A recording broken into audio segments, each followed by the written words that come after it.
पुण्यातील एका ठिकाणी एका परिसरामध्ये राहणारी एक 30 वर्षीय महिला होती आणि त्या 30 वर्षीय महिलेचं एका 30 वर्षीय पुरुषाबरोबर प्रेम संबंध होते आणि या दोघा जणांचे प्रेम संबंध मागच्या दिवसापासून मोठ्या प्रमाणात सुरू होते।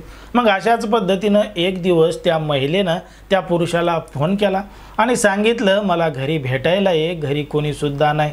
म्हणून त्या ठिकाणी त्या महिलेचा प्रियकर अति उत्साहावून तिला भेटायला गेला आणि भेटायला गेल्यानंतर दोघे जण रूम मध्ये बसून गप्पा मारू लागले, एकमेकांना बोलू लागले। पण मात्र बोलता बोलता या दोघांमध्ये एक मोठा वाद झाला आणि घडलं एक धक्कादायक प्रकरण, धक्कादायक घटना।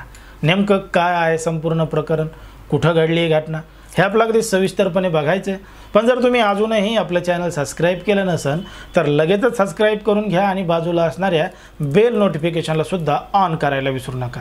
आता ही जी संपूर्ण घडलेली घटना आहे ती आहे पुण्यातील तळेगाव MIDC परिसरामध्ये घडलेली संपूर्ण घटना आहे आणि या ठिकाणी या परिसरामध्ये राहणारा एक 30 वर्षीय पुरुष आहे, मधुकर असं त्या पुरुषाचं नाव आहे।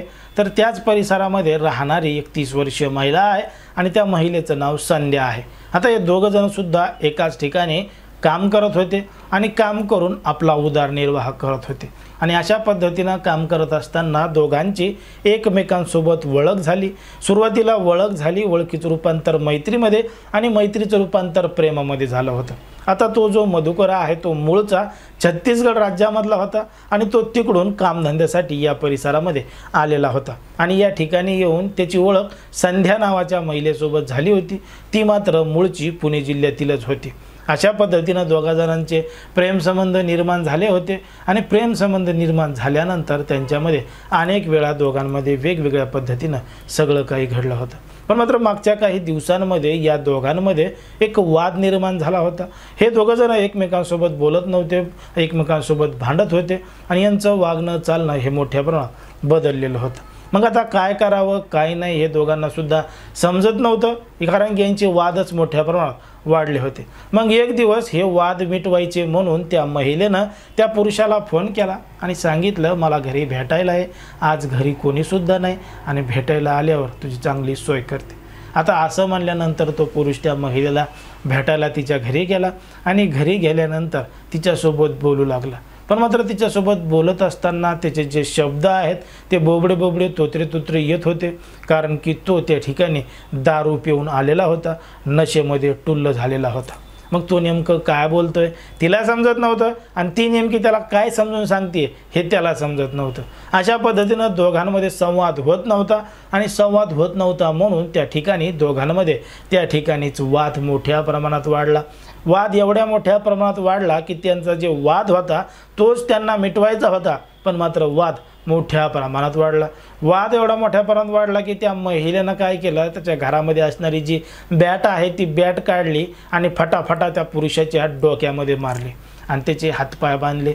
दारूच्या नशेमध्ये आधीच तो टूल झाला होता आणि हिनं त्याला बॅटनं मारहाण केली होती। बॅटनं एवढी मारहाण केली की त्या ठिकाणी बॅटच्या जोरदार मारामुळे त्याचा त्या ठिकाणी जागीच मृत्यू झाला आणि तो त्या ठिकाणी ठार झाला। आता ठार झाल्यानंतर तो अजून घरी कसा आला नाही, काय आला नाही, म्हणून त्या पुरुषाची लहानी बहीण होती, 20 वर्ष तिचं वय होतं। तिच्या संपूर्ण प्रकार लक्षात आला, तिला कोणीतरी माहिती दिली। माहिती दिल्यानंतर तिनं तात्काळ ते ठिकाण गाठलं आणि त्या ठिकाणाहून जवळचं पोलीस स्टेशन गाठून घडलेला संपूर्ण प्रकार सांगितला आणि ती जी आरोपी महिला आहे तिच्या विरोधात रीतसर तक्रार दाखल केली। आता पोलिसांनी या संपूर्ण प्रकरणाची गांभीर्याने दखल घेतली आहे, त्या आरोपी महिलेला अटक केली आहे आणि तिच्यावर आता कायदेशीर कारवाई सुद्धा चालू आहे। पण मात्र ज्या पद्धतीने समाजामध्ये, देशामध्ये, राज्यामध्ये विवाहबाह्य संबंधाचं प्रमाण वाढत चाललंय, एक्स्ट्रा मॅरिटल अफेअरचं संबंधाचं प्रमाण वाढत चाललंय, लव्ह स्टोऱ्या मोठ्या प्रमाणात वाढत आहेत, कोणी लग्नानंतर कोणी लग्नाच्या आधी एकमेकांच्या हत्या करत आहे, नाही काही काही धक्कादायक घटना घडतात। हे प्रकरण नेमकं कशामुळे वाढत चाललंय, काय वाढत चाललंय हा देखील आता संशोधनाचा विषय झालेला आहे। पण मात्र ज्या पद्धतीने या संपूर्ण प्रकरणामध्ये घडलेलं आहे त्याच्यावर तुम्हाला काय वाटतं हे अगदी स्पष्टपणे कमेंटमध्ये सांगा, कारण की कोणाच्याही भावना दुखवणं, कोणाचंही मन दुखवणं हा आपला उद्देश नाही। समाजामध्ये जे घडतंय तेच सांगण्याचं काम आपण या ठिकाणी करत असतो।